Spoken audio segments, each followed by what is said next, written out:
Folks, do you remember this clip? The clip heard around the world. The clip that will be following Angel Reese for the rest of her career.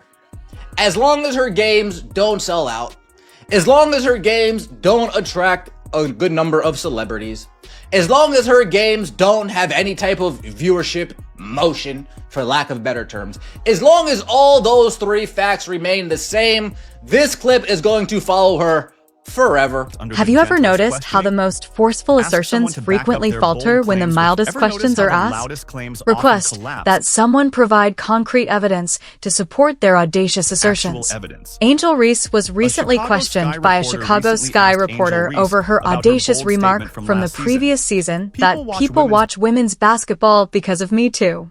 Her two-word response went viral for all the wrong reasons.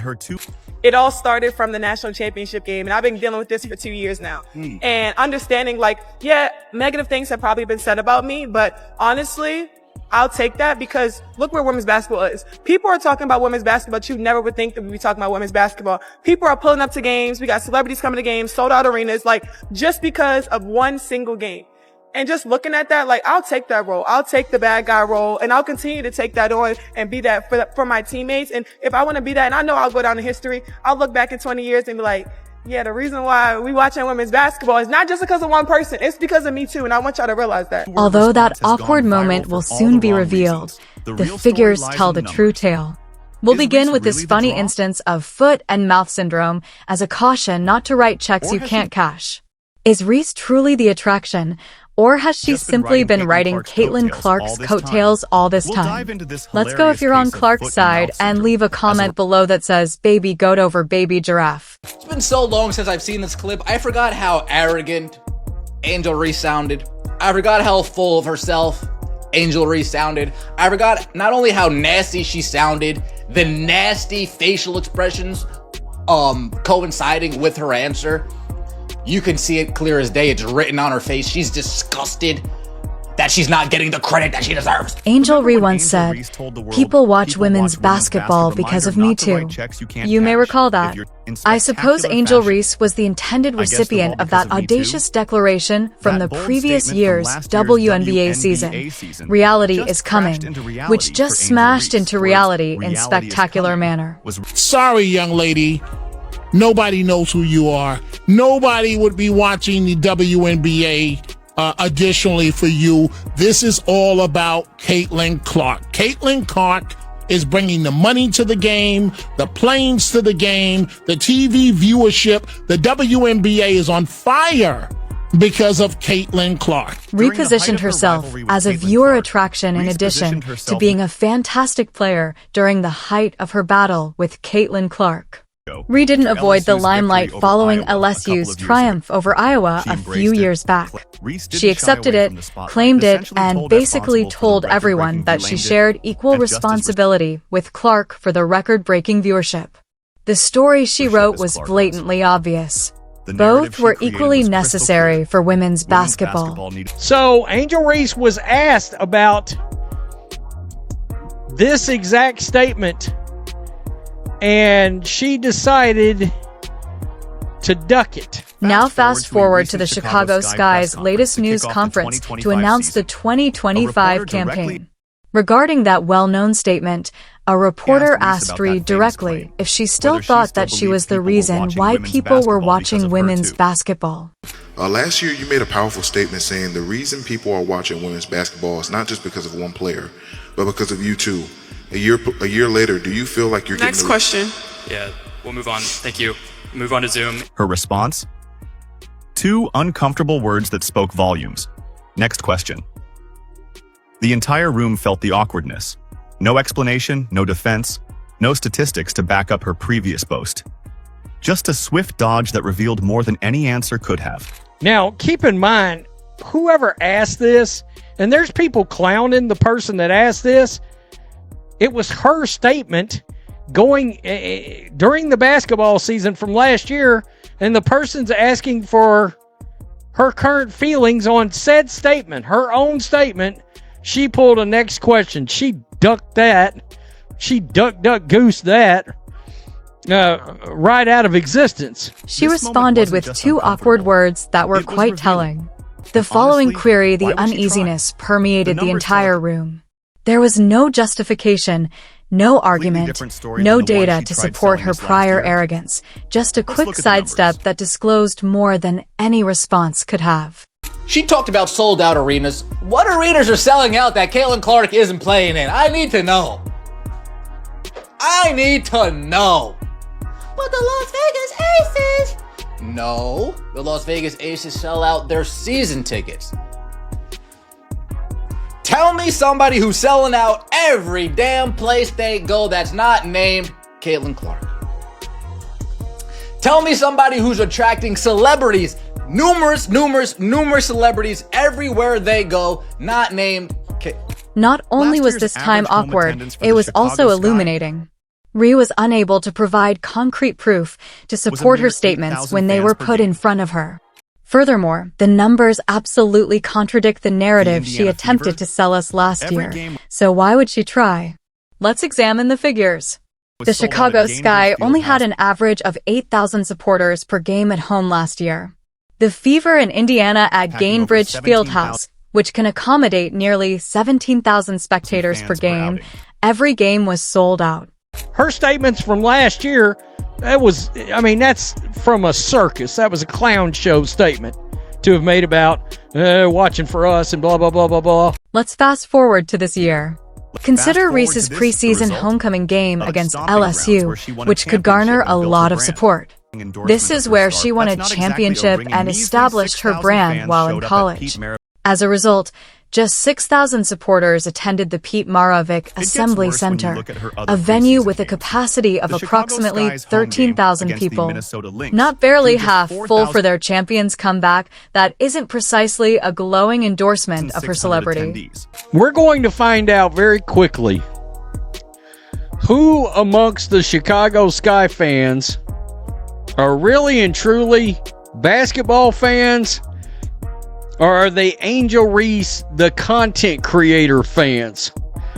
Because, and you got some of those folks obviously tuning in for basketball, but is it because of Angel Reese or for the best interest of the Chicago Sky team and you want to see them win ball games? When you include her previous preseason games, it becomes worse. Only 4,600 people showed up for the Chicago Sky's home game against the Minnesota Lynx. Consider that 5,000 seats couldn't even be filled at her own WNBA home floor. Just 7,600 people attended another game versus the Lynx, this time in Minnesota. To be honest, the majority of those supporters came to watch the Lynx, the home team.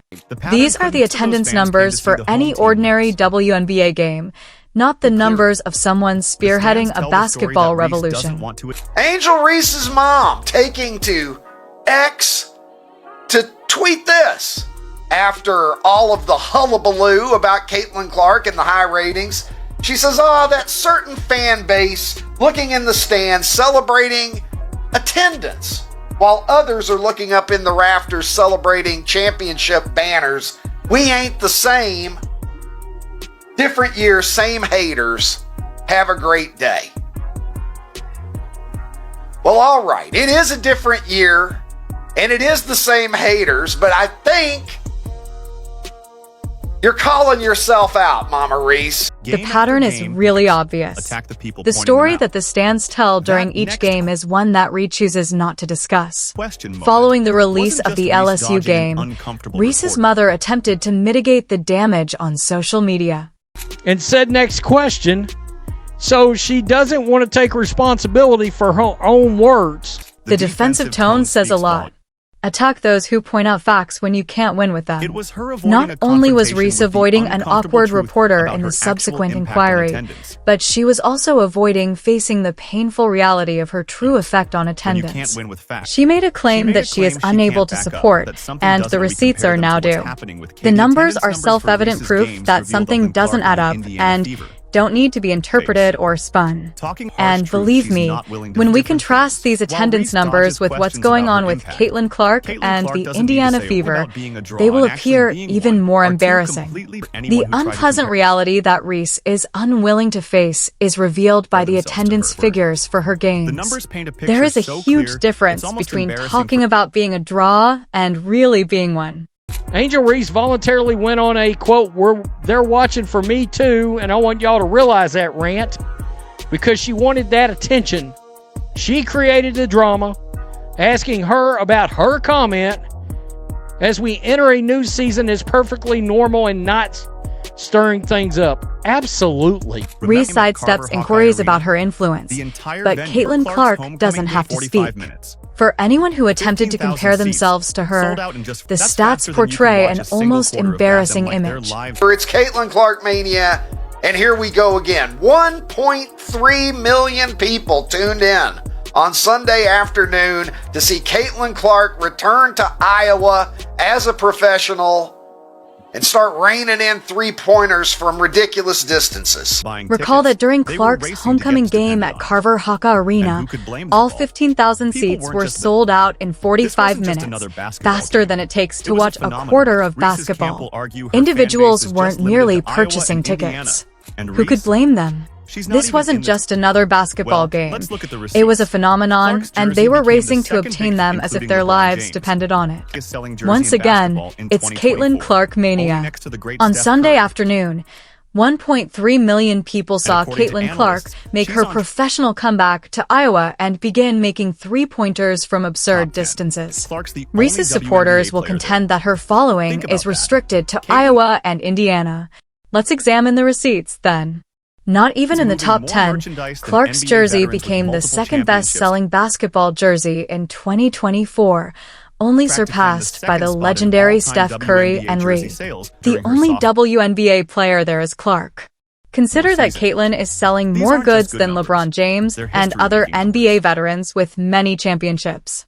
Additionally, pundits predict that during her sophomore season, she will tie for the second highest WNBA jersey sales ever. These are not only impressive figures, they are figures that will make history. What about viewership? Tell me everybody who's getting consistently over 1 million views on their basketball games, not named Caitlin. Oh, okay. And then Angel Reese goes into, I'll be happy to play the villain role. I'll be happy to play the villain, but don't be mean to me. Don't be mean to me. But I'll be happy to play the villain role. Check out the ticket prices if you want to see the contrast get even more glaring. Games in the preseason, yes.